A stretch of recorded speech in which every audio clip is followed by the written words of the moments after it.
And I was like, wait, this is a thing? This isn't like just a word people say.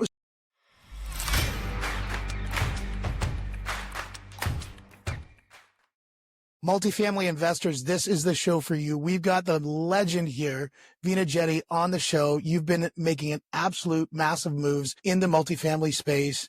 You're on every stage possible that I've ever, we were just at Wealth Genius a little while ago, crushing it there. I don't know how many times you spoke on that stage. They couldn't get you off. And man, the audience was diving into what you were saying. So I realized I had to have you on the show, pick your brain about so many topics. I'm so excited to have you here. Thank you for having me. I'm excited to be here. It'll be a continuation from Wealth Genius. That's right. Exactly.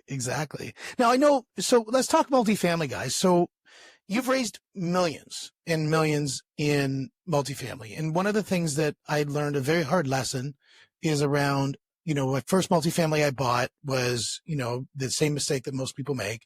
You go and you buy that duplex and you buy yourself a job. And so in fact, I have a tenant who is now complaining about their washing machine. And you're thinking, why am I doing this thing? And this makes you suffer so bad. Yeah. And so you look at it and you realize that just over the horizon is this beautiful multifamily that's big enough to attract attention. It's big enough to attract labor. It's big enough to attract all of these things. And it's really, truly a big business. But in order to get there, you need capital. And me, as somebody who has a mortgage business where we lend in Canada and the US on these big properties, you see that it's relatively it's a relatively nice way to structure getting capital, both on the debt side, but also on the equity side. And you've done a great job of raising capital. So first of all, congratulations on that. But second of all, what's the key to success for you?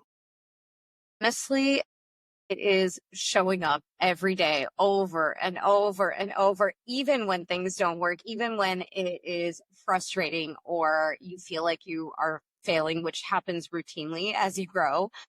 It's continuing to show up. So I think I read a study, and I can't remember where the study was, but basically what it was saying is the number one determinant of success in entrepreneurs is one quality, and it's not education, it's not wealth, it's not socioeconomic background, it's none of those things. It is grit. It is perseverance and determination. And have you ever seen that meme, which is like, it's a cartoon, right? And it shows like this guy with a pickaxe who's like digging a tunnel to try to get to like gold or water or something valuable on the other side of it. And he quits, and it's like this really thin wall. I don't know why that image is like seared into my mind, but I always think of that. I'm like, oh my gosh, I've come so far. I could quit now. What if just one more time is the time I need to get there and to win? And so I think like just having that attitude, and I'm like that with everything. Like my mom always said since I was little, she's like, if Veena has a bee in her bonnet, like she's a boomer. Okay. So, but she'll say this and she'll be like, oh, yeah, there's no stopping her. If she says she's going to do it and she puts her mind to it, it will get done, because she will not stop running at this until she gets it done. And, I'm proud and terrified that I'm raising two daughters that have this same mentality built into that. And it's so fun to watch them at their age. They're 5 and they're just blossoming. That's amazing. When you look at that and you look at your parents and you look at the environment you grew up in, where did that grit for you come from? I'm definitely from both of my parents, but especially my mom. So I'm the daughter of immigrants. Both my parents immigrated here in 1980. So they've been in this country about 45 years now. So that means now they've lived in the U.S. longer than they've lived in any other place. So they're solidly planted here. But when you grow up the daughter of immigrants, there is very much this like scarcity mentality around money, and rightfully so, right? They came here without knowing anybody, without having anything. They brought $26 was all they had when they came here. And a dream. Like there was no internet back then. They didn't know anybody here. They couldn't join a Facebook group to learn everything there was about moving to America. They left their culture and their friends and their family, and they moved 3,000 miles just for an opportunity at a better life. And I think for me, I feel that responsibility of the opportunity my parents sacrifice to give my sister and I. And I know that we're very lucky and very privileged to have that opportunity, because there are a lot of people who are just as deserving as we were of an opportunity, but don't get that opportunity. And so I feel this really deep sense of responsibility to make sure that we are using the tools that someone before us sacrificed to take that next step on, the family generations. I hope my daughters do that too. But they say like shirt sleeves to shirt sleeves in 3 generations. So we'll see. Yeah, it's tough. I know before I'm doing what I'm doing now, we would build houses for, a lot of mega wealthy people, and first generation hardworking, second generation, maybe third generation, a coke habit. Yeah. And, it was interesting to see that happen. And there's certainly, you'd see amazing parents and you'd see this challenge come out, and then you don't know how you could save yourself. I mean, I've got 3 kids and I'm hoping that we do things right, but you never know. One of the things that when you talk about grit is great. It's like good behavior. Good behavior shows up when things is easy, but when things get hard, that's when people really get tested. What was one moment in your career thus far where your grit was truly, truly tested? Gosh, I have a bajillion examples that come to mind. And I think that would be true for any entrepreneur who has built a business and had any kind of success. And I always talk about this, right? People shy away from failure, but it is a stepping stone to success. You cannot have success without some amount of failure. It's just that simple. So I'll tell you, like, actually in real time right now, I am actually at like the tail end of an intense period of burnout, which okay, so I didn't know burnout is like an actual real thing. I thought burnout was something someone said when they were like feeling tired. You know how you're like, "Oh, I'm so depressed. My favorite football team lost," right? Like that's what I thought people meant when they were like, "Oh yeah, I'm burnt out." And I'm like, "Oh yeah, me too. I'm tired." And then I was coaching with Rosie Noel, who's my mindset coach. And I told you before the show, I coach with her at least 3 times a week. I try to get her 5 times a week if I can, but she has like other clients or something. But I was coaching with her and I was like sharing something about, I don't even remember. I was like something about like day to day. And I was like, yeah, I'm like really not looking forward to fill in the blank on something that an extrovert loves. And I'm the most extreme extrovert ever. Right. And so she's like, wait, say more things about this. And she like kept prodding and asking me to expand on it. And then she said, I think you're burnt out. And I go, duh, Rosie. I'm like, I am tired. Yes, I am burnt out. She's like, no, I think you're actually burnt out. And for context, she is a high performance coach. She came from a 10,000 employee company where she coached their like director level and C-suite. So she's like high performance and deeply pedigreed in the corporate world too. And now she coaches entrepreneurs, but she was like, no, this is like real burnout. And I was like, wait, this is a thing? This isn't like just a word people say? So what is the difference between that sort of feeling of tired and real burnout? Yeah. So like tired and exhaustion is like temporary and small and isolated.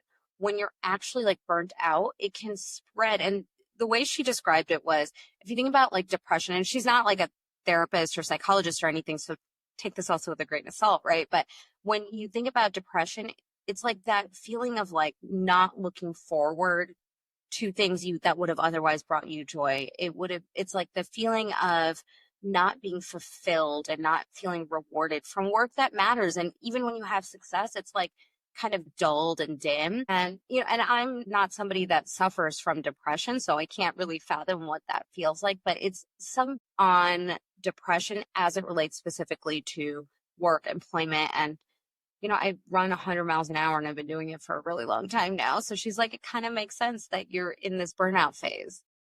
And what key tool sets did she give you in this last little bit to help not only identify, but also address and move forward?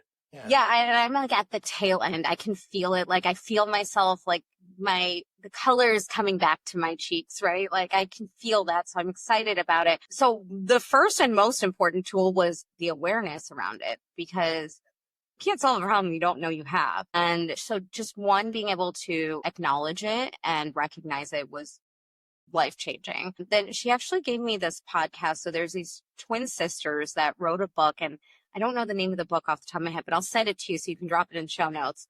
There we go. But she sent me this podcast that they did, and it talked about burnout. And one of the really interesting things about it is you can't grit your way through burnout, which makes it hard for someone like me.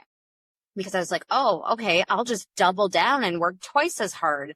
And it doesn't work like that. Because if you do that, you actually put yourself backward. And so one of the interesting things I learned was you actually have to like go through it, and you have to let it actually close the loop on the cycle in order to be able to overcome it. So it's not as simple as like, oh, let me take like a self-care day and go to the spa or go golf or whatever it is you do.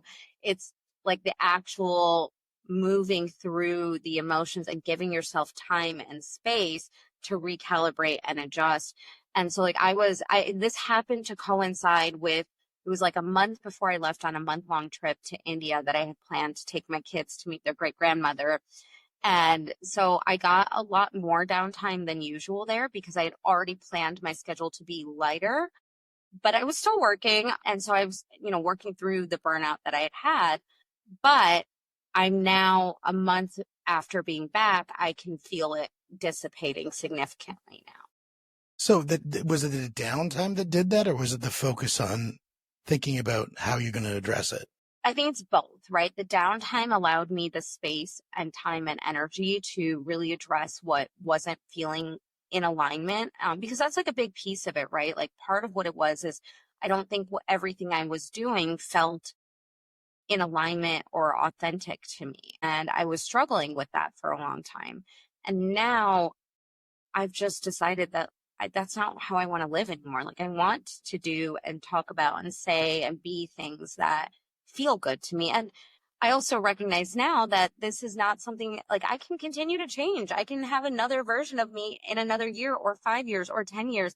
And that's okay. I don't have to stay the same. And it's crazy that it took all of this for me to really get there, because I always say, like, when I speak on these stages, right, I'll say like, how you start isn't how you have to finish. You can change at any time. And I gave other people permission to do that, but I never gave it to myself for some reason. Do you think that's what gave the burnout, was that you felt you were in a rut and there was no deviation out of that? Probably. Yeah, I do. I felt like I couldn't, because I had such a strong commitment to what I've been building, right? And our employees rely on us, our investors, my family, right? Like I support my family with the money that we make. And so I just felt this sense of responsibility that was so deep that I didn't feel like I could shift or pivot. And really what I needed to do was realign within the framework of what I've already been doing, but just make some minor changes so it felt better to me for where we were and where I wanted to go. I know it's really important to you to look at, people who are in a disadvantaged positions, people who are maybe in a minority position, where, the diversity is working against them, or economically they're in a tough situation. So if we put this idea in the front of somebody who's, say it's Susan, she's got 2 kids, she's a single mom, she's running her pottery school, and, she's working 24/7, it feels like, because when she's not working at the school, she's working at home, and she's going through that same feeling where she's feeling stuck in a rut, and she doesn't have the ability to say, I'm going to go off and take some time, downtime, because if she does, she's not making ends meet. Yeah. How does she still maintain those obligations, but also address that feeling of burnout? Yeah. I think one, it's just recognizing that you are burnt out. 2, it's creating the support network around you. So, today we're in a day and age where there's more resources than there have ever been available at our fingertips, right? Like we all carry it around in our pocket. And now with the evolution of AI, anybody can really access mental health care. And obviously it's not ideal if you're like talking to ChatGPT instead of a therapist, but it's also prudent to recognize that mental health care is not available to everybody in the US. It's not readily available, nor is it cheap. I mean, even for us, like we have insurance, and I think I spent like $350 an hour out of pocket to pay for mental health care to help me address my burnout. And I don't think that that's affordable for most people. I don't think that's within reach for most people. And so Yeah, and you bring up AI, and the one caveat around the AI is know that it's being programmed by somebody. Yes. And just like you choose a therapist based on, or a performance coach based on the research who wrote that GPT, or research who wrote that algorithm, because I've spoken to people where they didn't even realize that it was written by somebody. They just thought it was a thing. And you got to know what's the driving factor behind it. What's the methodology? And is that methodology going to be the thing that's going to get in tune with you? I agree. And I think there's a lot of more affordable or sliding scale or free resources available today than there have ever been.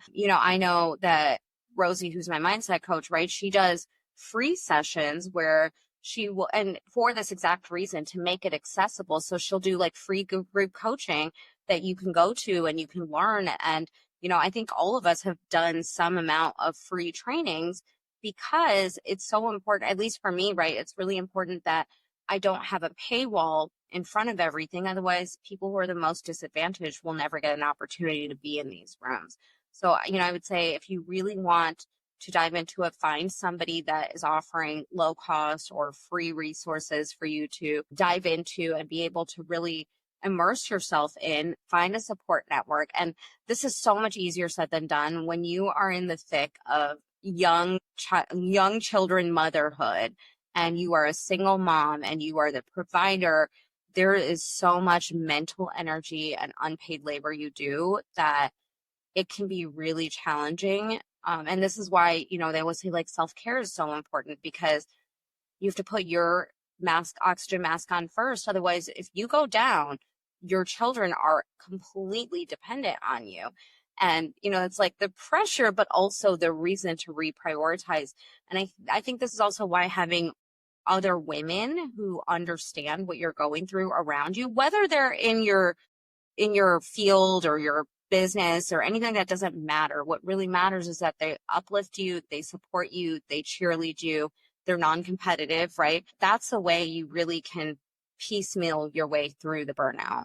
Yeah, I think that's so critically important, especially in this post-lockdown COVID environment where so many people have got so insular in the way that they don't reach out and talk to people. The amount of women that I see in the real estate space where you're transacting, we own a mortgage business, and you see they never leave their house. They don't go and engage in the community as much as they did prior to the lockdowns. And all of that, I think, has led to a lowering level of connection with people. And I think while AI is awesome and it can do so many different things, it never will replace the importance of human connection. I agree. And it can be dangerous in that way too, right? Like a lot of people don't address the fact that AI can feel very real, and it can be dangerous in that way because, to your point, you don't necessarily know who is training it or how it's learning, right? And now it's starting to get to a point where it's more advanced and it's learning from itself. So it's not foolproof. And, especially like young kids or people that struggle with mental health, they're more susceptible to the vulnerabilities that come from AI. So just, word of caution for anybody who is using it. But if that's the only tool you have available to you, then I think it is better than not addressing. I totally agree. Now, when we talk about people who maybe aren't in the situation that they're burnout, but they're more in the situation of they want to get into action and they feel like they're running into walls. They feel like they're not getting into the rooms that they want to be getting into. So, this again, we'll just really just talk about women because I think it's really important. I work with a lot of women who have done a great job of building out their careers and well, balancing family life. And I give them so much accolades for what they do, but they do so much, like so much. And how do women handle that? Like, just talk to me as a dude so I can understand. How do they handle doing so much? Mm-hmm.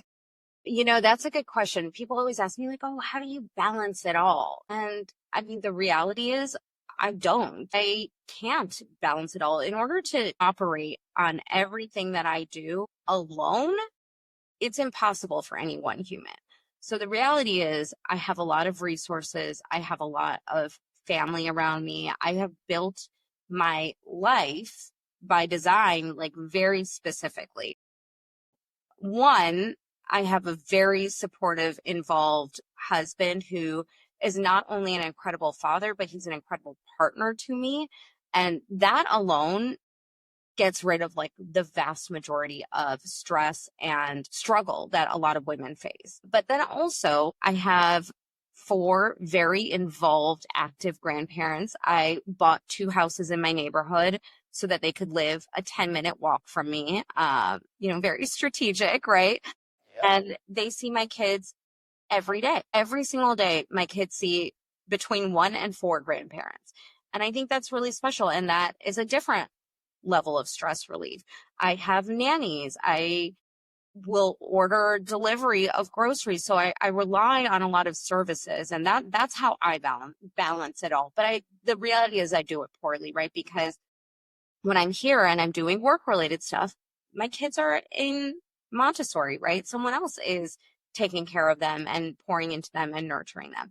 And when I'm with my kids for dinner time and bedtime and all these things, someone else is running my business and taking care of my business. And I'm very grateful to have teams and villages around me that support me in all of these different arenas and aspects. And it's hard right now, especially because America is a very individualistic society. We don't live in communes and compounds anymore like we used to, right? And, I'm Indian by ethnicity, and we're a very communal Mm-hmm.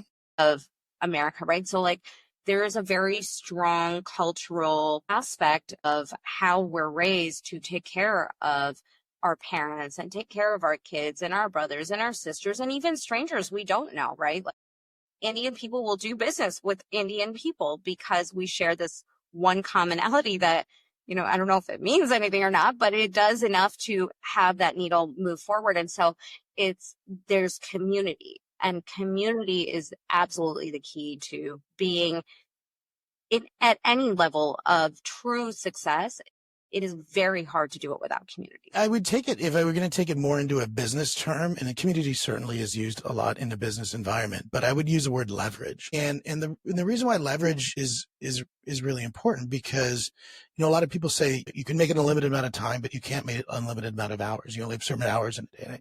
And I think that's not true, because while I have 24 hours in the day, if I get somebody else to do 3 hours of a task, well, I just bought 3 hours back. Yeah. And if I get 5 people to do that, now I get 15 hours. And I've got 10 people doing that. Now, it escalates.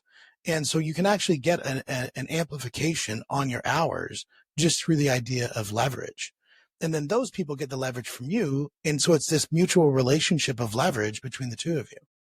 I never really thought about it like that. So one, thank you for that perspective, because I do appreciate that. I think the piece that is hard for me, at least, to reconcile, because yes, that's generally true from like a business perspective, right? But then there are certain aspects of what I do, right? Whether it's at home or at work, I can't outsource it, right? I can outsource all these other things, but there's still like, I cannot be on two stages at the same time. I would love to be, I can't. So I have to make some choices and sacrifices one way or the other, right? And same thing with like traveling to the location. So for me to get to Toronto, I still have to get on a plane and fly there. I can't hire that out. But to your point, it's easier now more than ever to leverage tasks you don't want to do, that you don't need to be involved with, and that you don't like to do. Like I haven't done a dish in like 7 years because I hate doing dishes. I just refuse to do that. I have my housekeepers. I have someone who comes to my house every day to refresh and reset my house. My husband does dishes really well. My mother-in-law, my mom, literally everyone else does dishes. I do not do dishes. Well, and that's where the leverage is bilateral, because I had a client, we were building their house. We built this, we actually didn't do the house, but we did this greenhouse. So it was a pool with a greenhouse over top. It was this beautiful indoor pool. And I was talking with his dad about, because his son was we actually did a project for him and his son. And his son was just one of the most amazing, and this is second generation money. This is where usually we think the problems arise. And he was raised with a silver spoon. But he was the most genuine, amazing individual that you could possibly ever know. And I'm like, how did you create this individual? Yes. Like, how did this happen? And I said, did you teach him hard work? Did you give him the grind? He said, no, what I did is I made his life as easy as humanly possible. The maid made his bed. Yeah. Everything was always made for me. He didn't have to make his lunches, didn't have to do anything. He always had a butler, always had anything that he ever wanted. He always had. but he knew he had a duty of responsibility because he knew that those people relied on him. So when it was his turn to provide, is his role and responsibility to provide so they can provide for him. Gosh. And so that relationship back and forth, the duality of that relationship, I think it's the master slave relationship from, I think it's Thomas Hobbes or Aquinas that really talks about that, is that there's a duality to that relationship and both owes a duty of responsibility. Okay, I really love that. Thank you for sharing that because this is something that is top of mind for me, especially as my girls get older, because I see them acting in these like really entitled ways. And I'm like, baby, you did not earn this. You won the birth lottery. That's it. You did Yeah. not earn your place here yet. And I worry that the maids and the nannies and, you know, this and that and the vacations and all the things, right? I'm worried that that is going to spoil them. But I think you're right. I think what I've been missing is explaining to them that the people that we employ also rely on us to take care of their families and like really go into that. So that's what I'm going to do now. Thank you. Yeah, no problem. Thank him. Actually, it was they were amazing human beings. Love that. And I mean, we all have kids and they're always growing up, and we try to give them the best path possible. And I try to learn from the best. And to me, it was just the idea that there's a responsibility. Yeah. And if you can play that responsibility, if your responsibility is cleaning the toilets, well, that's your responsibility. But if your responsibility is leadership, then you got to take that very seriously too. Yeah. And so if you can teach them both, I think that's really important. I love that. Okay, Yeah. maybe I won't ruin my kids after all. We'll catch up in 10 years and Yeah, see how absolutely. things are going. Because they'll be at that perfect 15 where you're like, Oh oh, my gosh, or they will be. Well, they're already asking me for a phone. They've been asking me since they were 3 for a phone. I When am know, I it's getting a crazy. phone? Literally never. That's when you're We getting. did when they started to traverse large distances. Yeah, And then we thought it's just a good safety mechanism because we always kind of see where they are. yeah. But it's a hard call because that thing is programmatically designed to be addictive. And as soon as they get on it, you're fighting it for the rest of your life. And so we got them iPads for Christmas last year. And really, they were a gift for me because I was going to be traveling with them to India. And I was like, oh, yeah, no, you need iPads, right? Yeah, that's right. Yeah. So I got them iPads and we told them, like, this is only for special occasions, for trips. Cause, like, we're not a big electronics family. Like, even my husband and I, we're not a family that, like, turns the TV on as soon as we come home. Mhm. We're not a family that, like, sits on our phone and, like, when we're together, we're just spending quality time together. And I just noticed from the time they got their iPads, their behavior just like it became like a drug for them.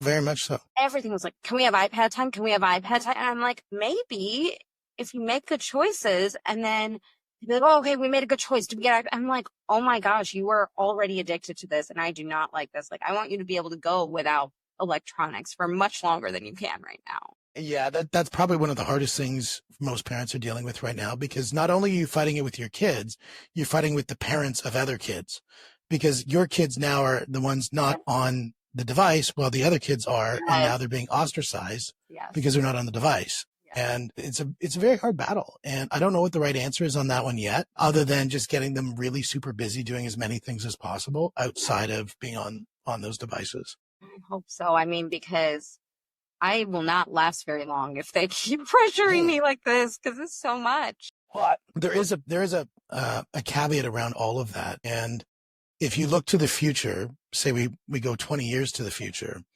and Elon Musk, he's moved off of Doge and he's now onto neural networks again. And we talk about the integration of technology with human through either the quantum computing movement or through bio electronics and that sort of thing, where we really become integrated into technology, or technology integrated into us. If they don't have that early introduction into it, then they have a harder play later on in life. And those skills that they learn now on how to use things could maybe give them advantageous moments later on, even though today we might think it's disadvantageous.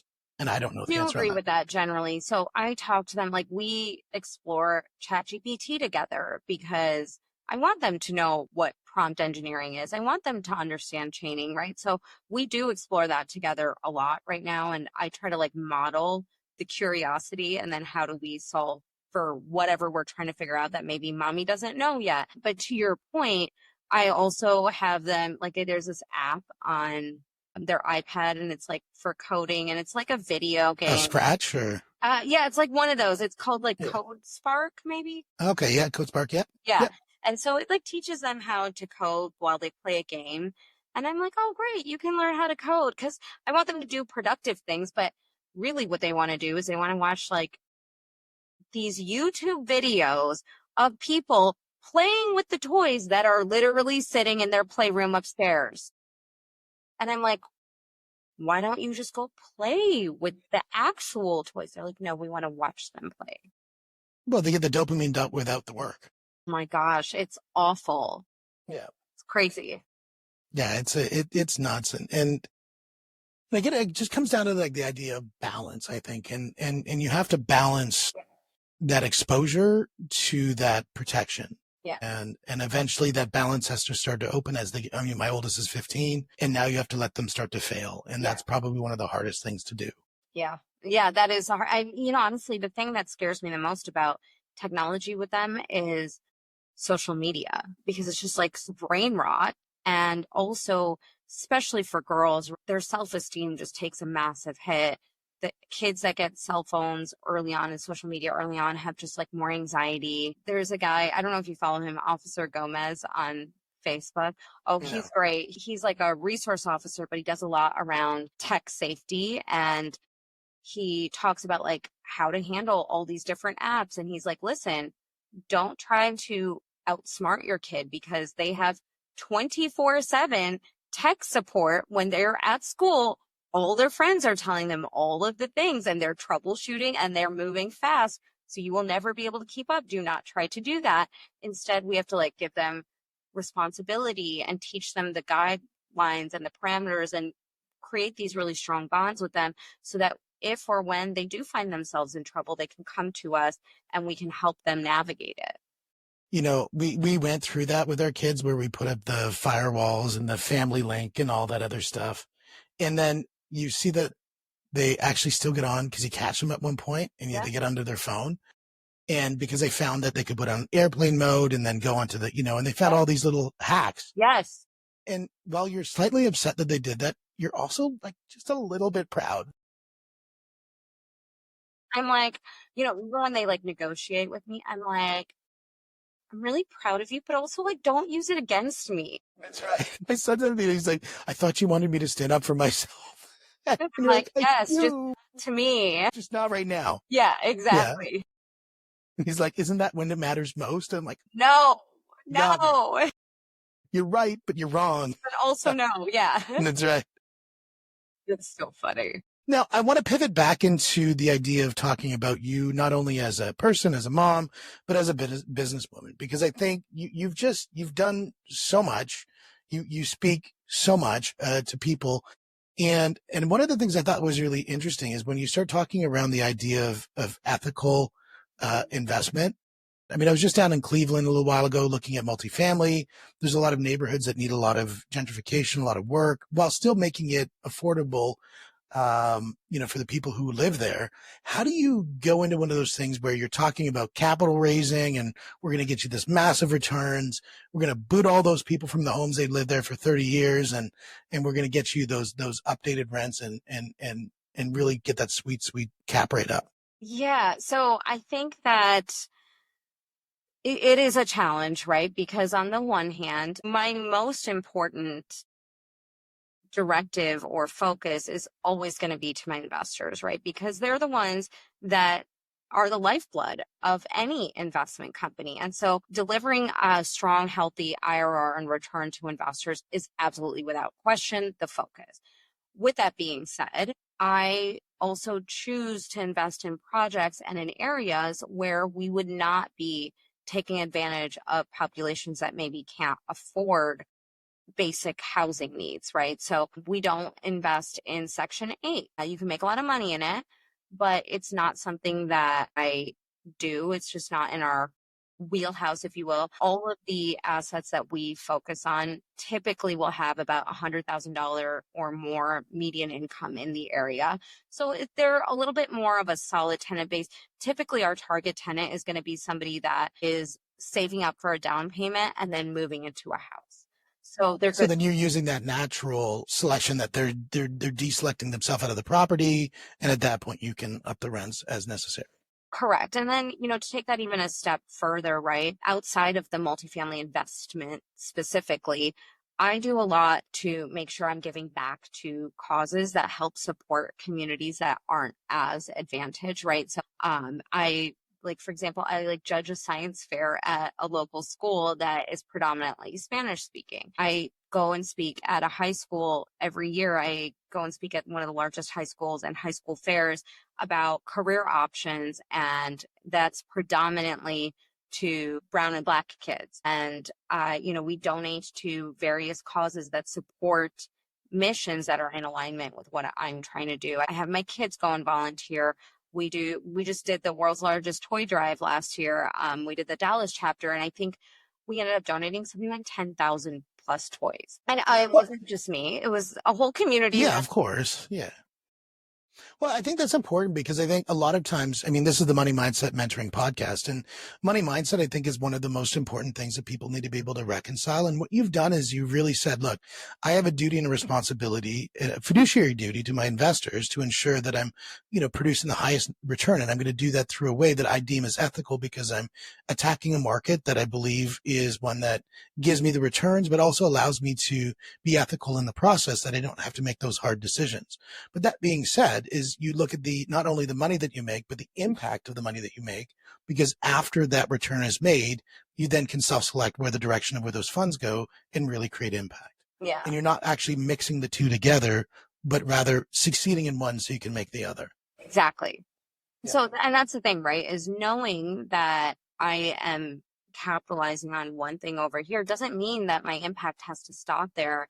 I can make up for it on the other side. So like I have this little thing that I do, a ritual I've been doing for years now, where every time I close a deal, we donate to charity. It used to be where I donate to charity and buy myself a Chanel bag because I was a bag person.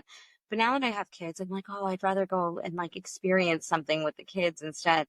So I don't do the Chanel bag anymore, but I still do donate, just to like celebrate the closing and make sure I'm giving back in a way that's tangible immediately. I love how you talk about giving up the Chanel bag, because there was a podcast that I listened to that the one fellow talked about this. He said that most people think material things are the things that last because you can physically see them, and experiences are for the moment. But what you realize is those material things, they break, they obsolete, and they go away. You sell them and they're gone, where the experiences stay with you for a lifetime. And that's why they're so much more important. They also build more relationships, more love, more trust, more camaraderie. Like there's just so many positive, intangible benefits of experience. Like I would much rather take $5,000, go on a great trip with my kids for like a weekend than spend $5,000 on a bag. Like how many bags am I going to wear? Number one. Number two, like what am I paying for? I'm paying for a brand name that someone else has deemed is valuable beyond what, and I'm like, I like the bags, which is why I bought them. Like I really thought they were beautiful and the craftsmanship was great. The quality has declined significantly because everyone's trying to get their margins up. So that's number one. And then two, I can do so much more with that money. I can go and I can feed an entire food pantry for like a day or two or three or five with that same amount of money. And it's just like, as you get more and more success, I think the things that are important to you kind of change, right? And I do think a part of it was when I was younger, right? It was like, oh, this is how I know I made it, is I can afford to do these things. And now I'm like, I don't really care if someone knows I made it or not. In fact, I would rather you think that I'm just like the average person walking down the street. That's much better and safer for me and my children.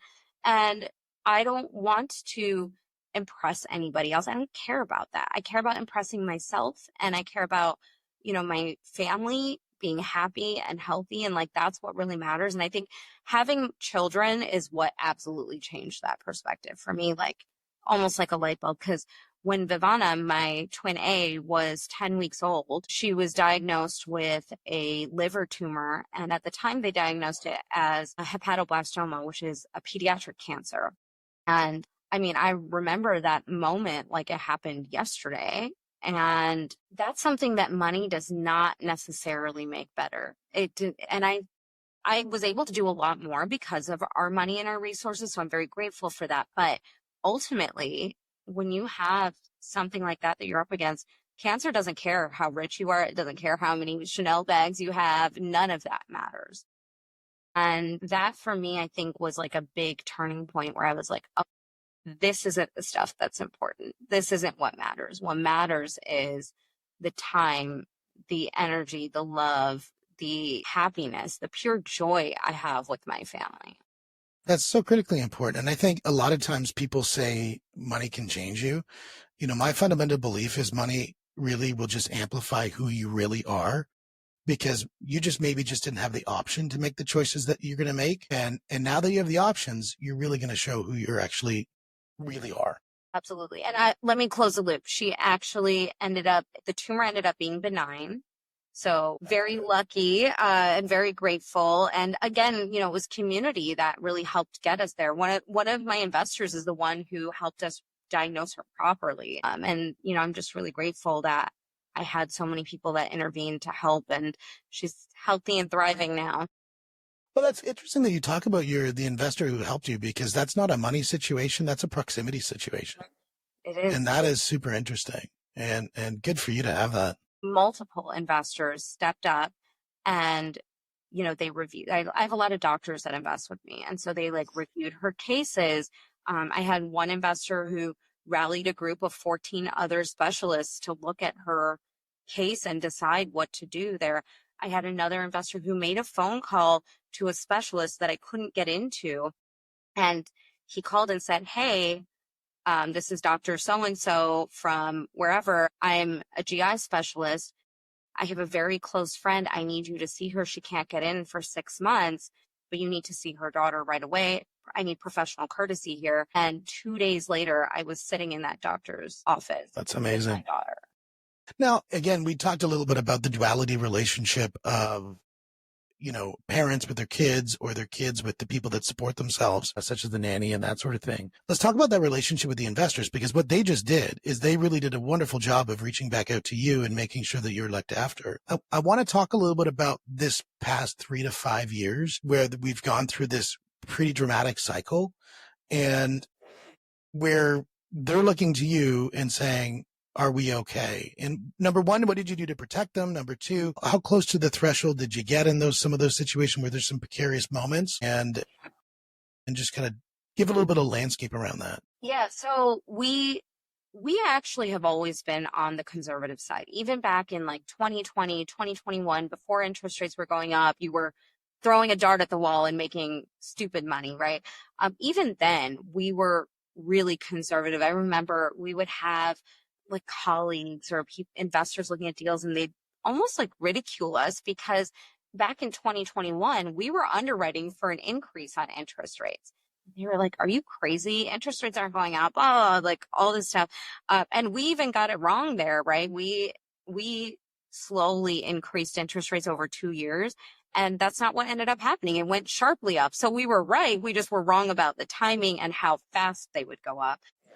So, you know, that in and of itself helped insulate us significantly. Like I said, we also went into assets that were more moderate, stabilized assets, not really tough assets. We were in great locations. As far as like getting close to the edge, I mean, yeah, all of our assets have had one challenge or another, and that's true even in the best of times. All of our assets today are performing. We have one asset that is absolutely my challenging asset. It is the one that you can like see all of my gray hairs from.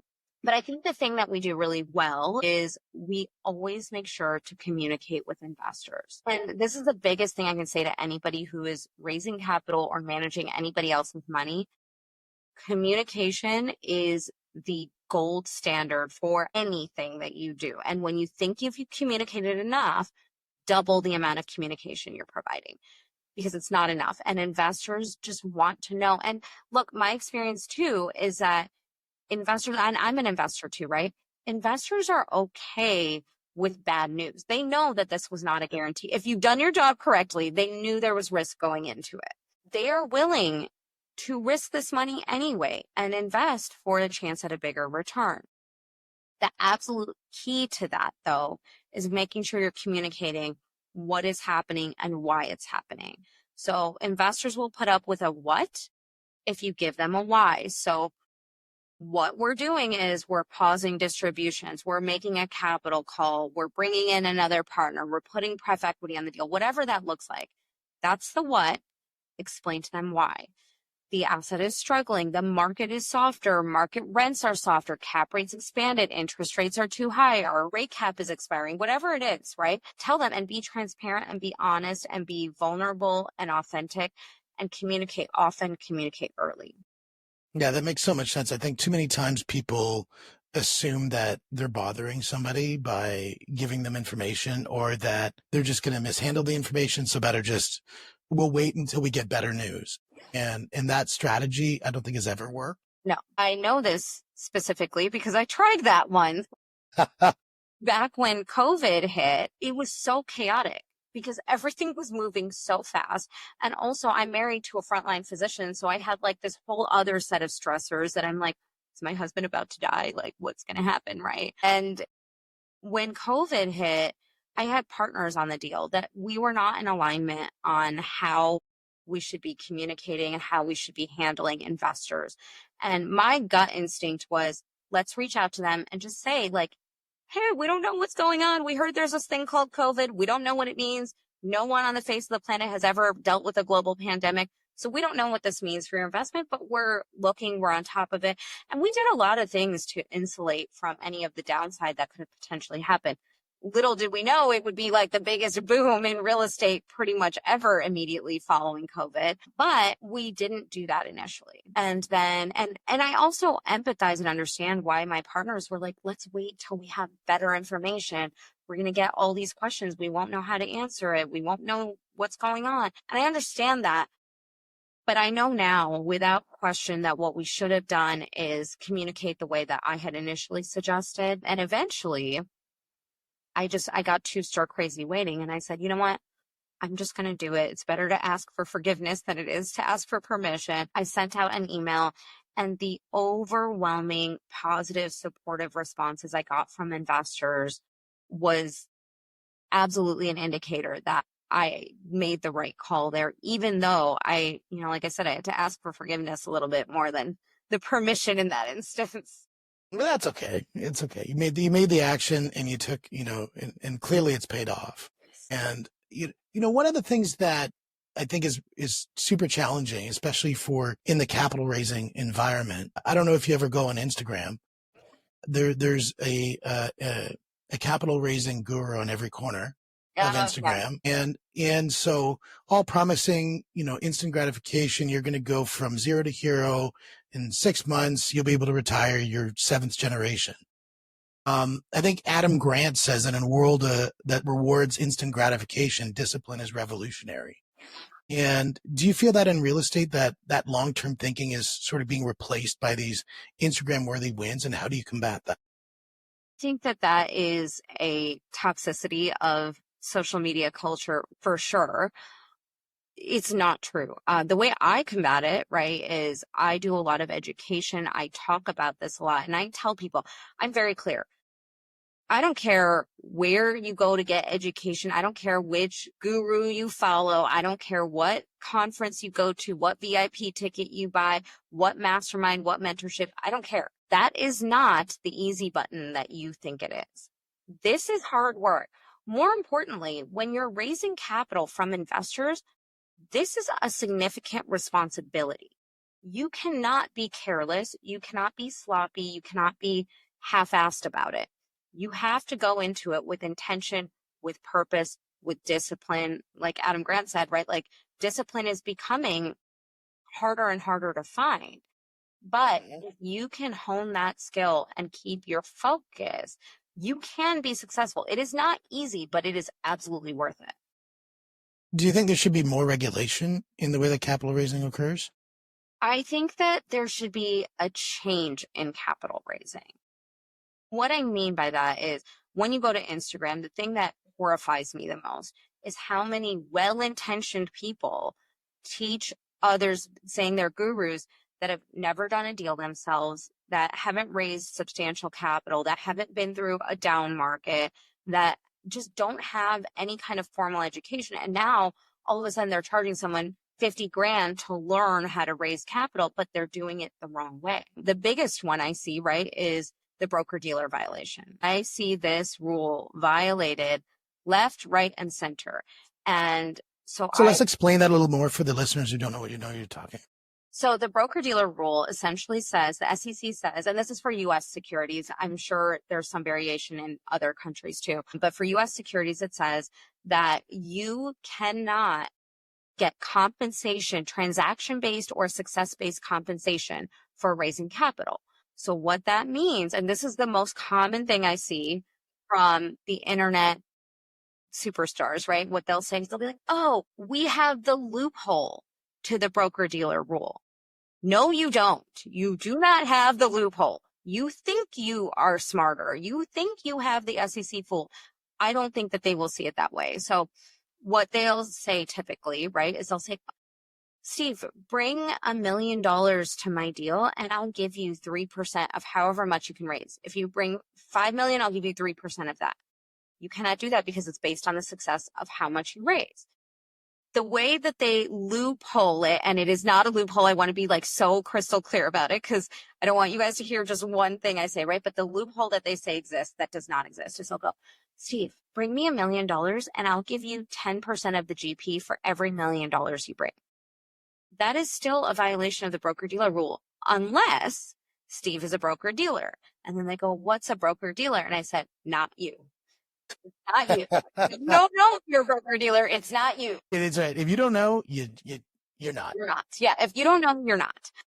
And so I think that the changes that should be made from the SEC, right, is one, allowing more opportunity for sophisticated investors who are maybe not accredited yet to participate in private placement memorandums. And there was a recent change, right, where there's certain tests you can take to qualify. So I thought that was a really good change. I think that being able to pay capital raisers for raising the capital, it would be good to introduce some kind of ability to do that where I can say, hey, Steve, for every, million you bring me, I'll pay you 10 grand or 20 grand or 30, whatever that is, right? I think that there should be a way to do that, but with a lot of guardrails around it.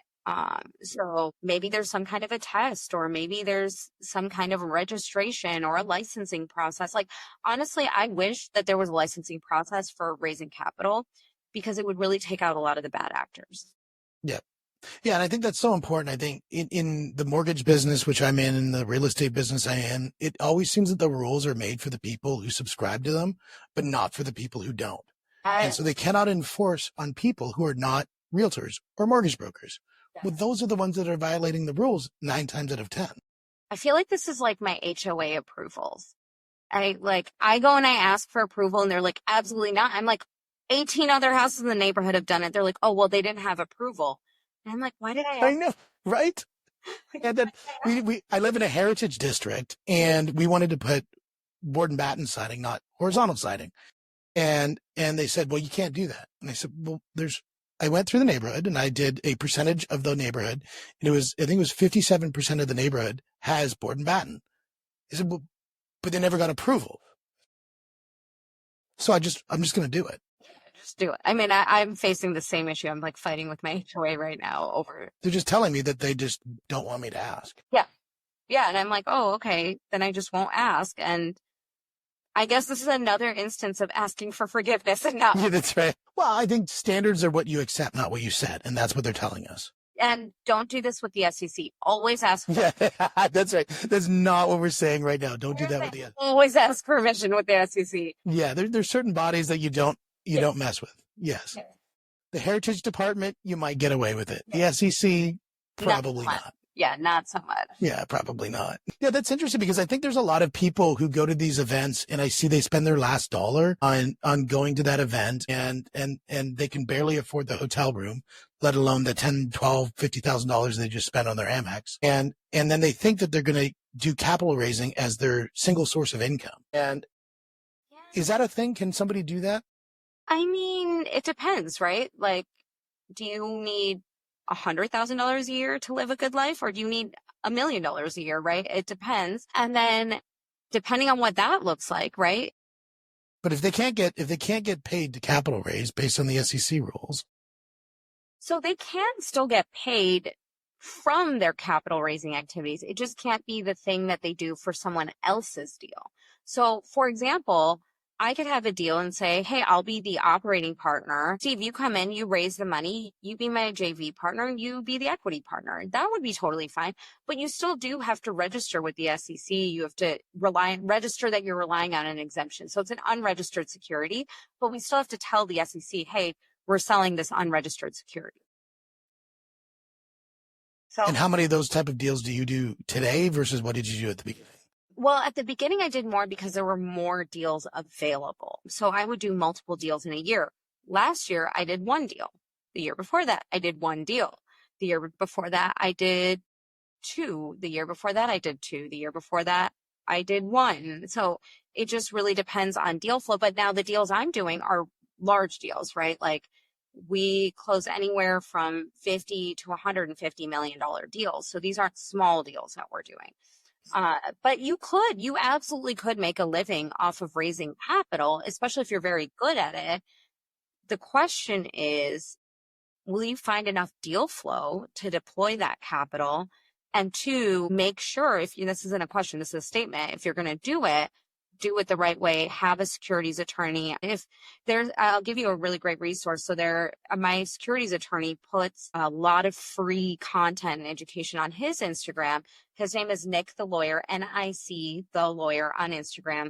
He does a really good job of breaking down really complex topics that are like easy to digest and then building on them. So it's a good place to get like foundational education, because the biggest challenge I see, or the biggest mistake I see with new investors, is they find the Instagram account that has like 50,000 followers, 5 million followers, whatever it is. And they go, oh, this person has a lot of followers. I'm going to listen to what they say.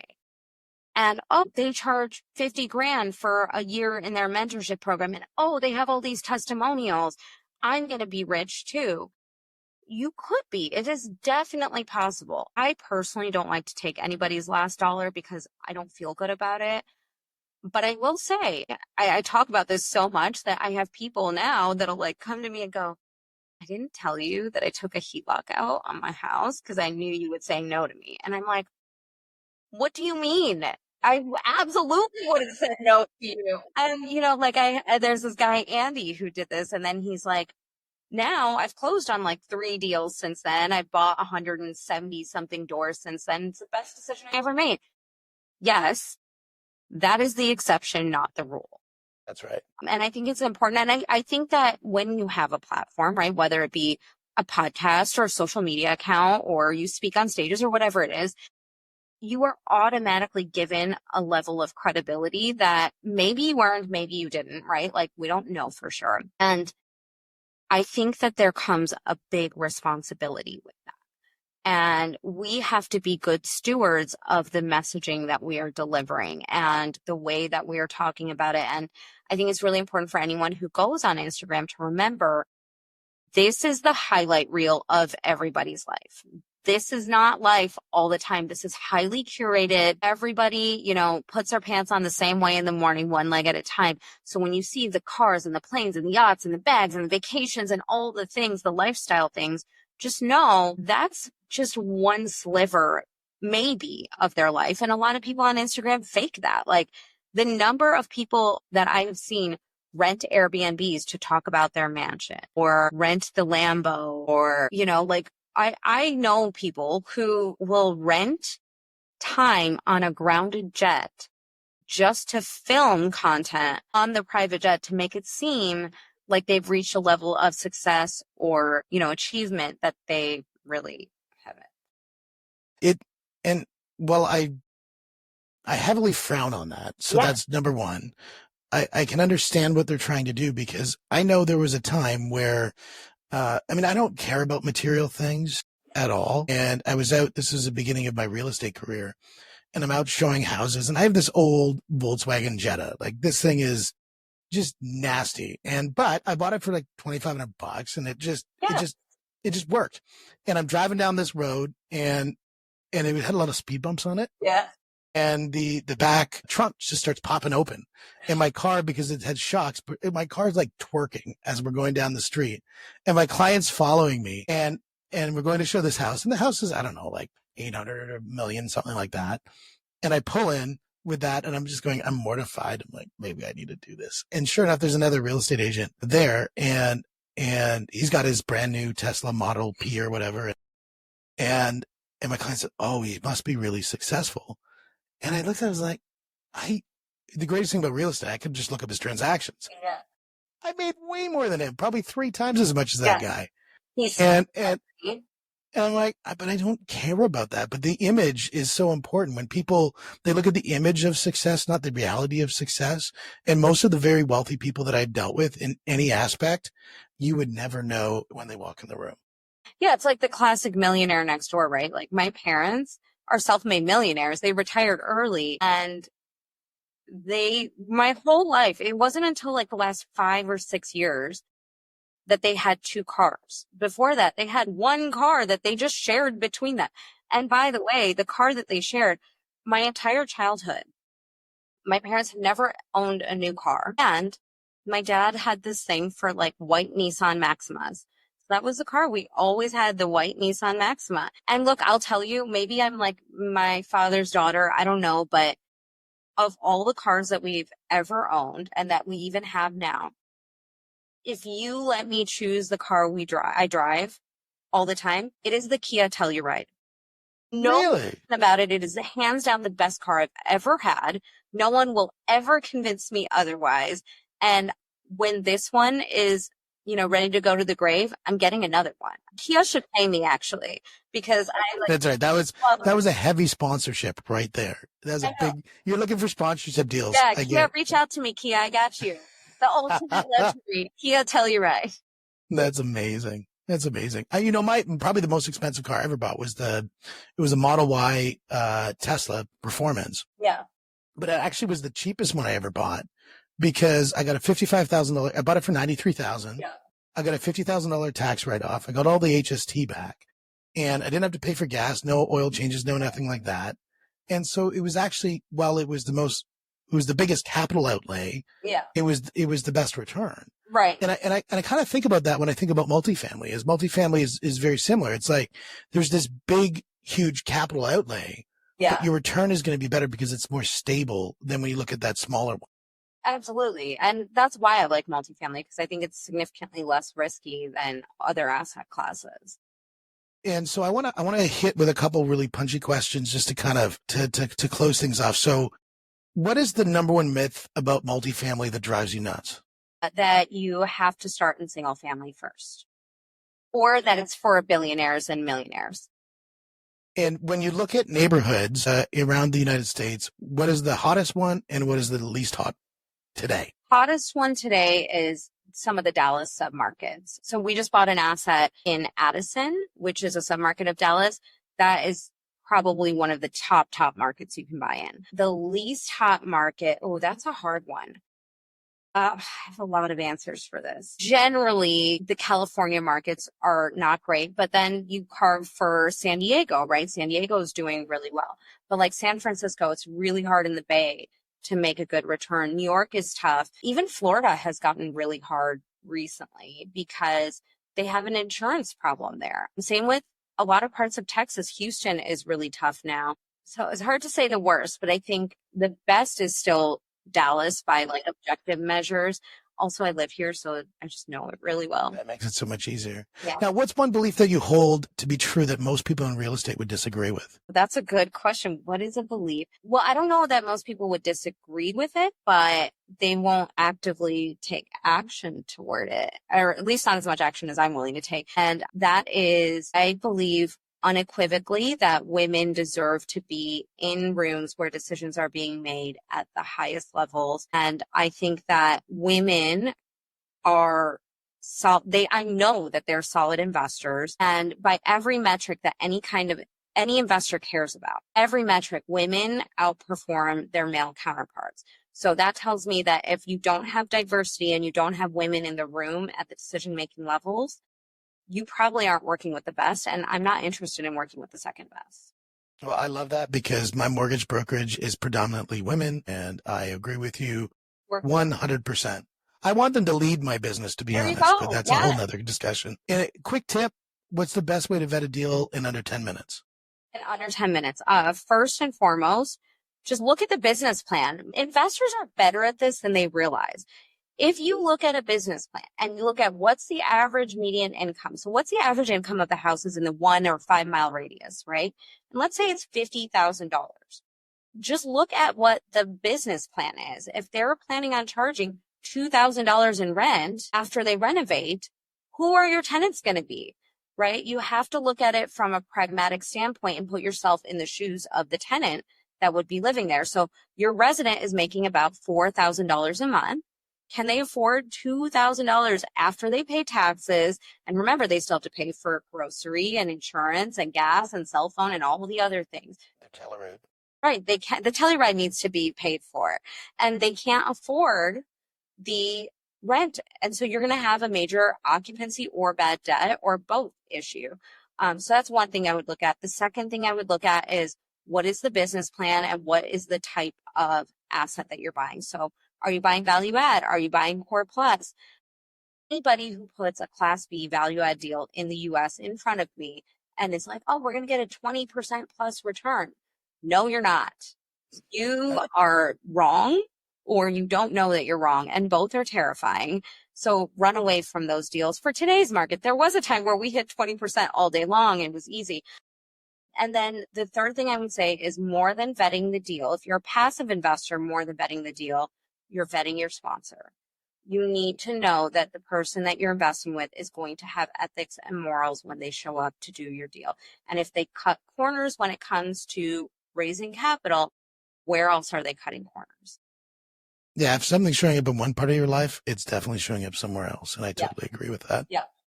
If your daughters were listening to this 20 years from now, what would you want them to know about your journey, and why did you do what you did to build what you've built? Gosh, what an emotional question. I hope that they are proud of me, but more importantly, I hope that the legacy that I leave behind for them is not the money, not the trust fund, not the stuff. I hope that the legacy that I've left for them in 20 years when they go out into the world and try to find their place in the world, I hope that they know that they can always come home, and I've created a safe environment no matter what, whether, they are mad at me, they were fighting, whatever, it doesn't matter. They can always come home. I always tell them, I even tell them this now, the secret to life is there's no problem that we can't try to solve together. And so I want them to always bring me those problems. But the legacy that I want to leave behind for them is a world where they walk into rooms that I am in right now, like private equity rooms, and rooms where $100 million deals are happening. And they don't just know that they deserve to be in those rooms, but they know that they belong in those rooms. Because what I have done, I hope that in 20 years, what I've done, I've bought and sold over $1 billion in multifamily in my portfolio. And I hope they look at that and go, so what? So have all these other women. And that's my goal, is to be not remarkable because so many other women are doing the same thing. I absolutely love that. And that leads me to my last question. And talking about Reshma Shajwani, she talks about the workplace was not built for working moms. It's time we stop pretending it was. Yeah. As a mother, entrepreneur, somebody's redefined leadership in your life and your company, especially with real estate. Yeah. When will women be the dominant force at the top? Not soon enough. So I think this is actually an interesting part of the conversation because everyone's talking about the great wealth transfer that's happening, right? $124 trillion is going to change hands in the next 20 years. The interesting piece that I think is being left out of the discussion is as boomers are dying and transferring those funds, it's actually going to women's pockets first, whether it be wives who tend to outlive husbands or daughters are inheriting more wealth than ever before. And in 5 years, by 2030, US, 2/3 of wealth will be controlled by women for the first time ever. We're going to control more money than we've ever controlled. And I think that this is an important part of the conversation that's not being talked about because women spend money differently. They donate money differently. They care about different metrics than men do. And they tend to care more about altruistic ventures. They tend to care more about ethical investments, sustainable investments. And so money managers and allocators that are not recognizing this big shift that is coming in the next 5 years, they're the ones that are going to fall behind. So if you're listening to this and you are going to raise capital or manage money or be an investment advisor of any capacity or broker dealer, right? If you're going to do any of those things, you should be having more conversations around how women behave with money and be researching and understanding that. If you run a business where some of your clientele would be women, these are conversations and things that you should be thinking about. And that's why having women in the room is important, because my perspective is just going to be different than my husband's perspective, right? Like, he doesn't know what it's like to be a working mom or woman and walking through life. So there are certain blind spots he's just naturally going to have. Perspective is the most powerful tool that any company can have when it's making decisions. And I think that's so impactful. And I think what you did is you led with, number one, you led with data. And then you talked about the results that can happen out of capitalizing on those data to also then benefit the people who then you're serving with that data. Yeah. So I think that's a beautiful way of looking at it. And I think that's, I really do hope that your impact in the world is meaningless because your daughters are looking into the future saying, well, everybody else does this now. Me? And so I think that would be pretty cool. Yeah, I hope it's me. I hope everything I've done is not impressive. That's amazing. I love it. I love it. Thank Veena, you. it's been absolutely a pleasure having you on the show. Thank you for having me. Hey guys, this is the money. This is the mindset. This is the mentoring podcast. Thanks so much for joining us. We'll see you on the next one.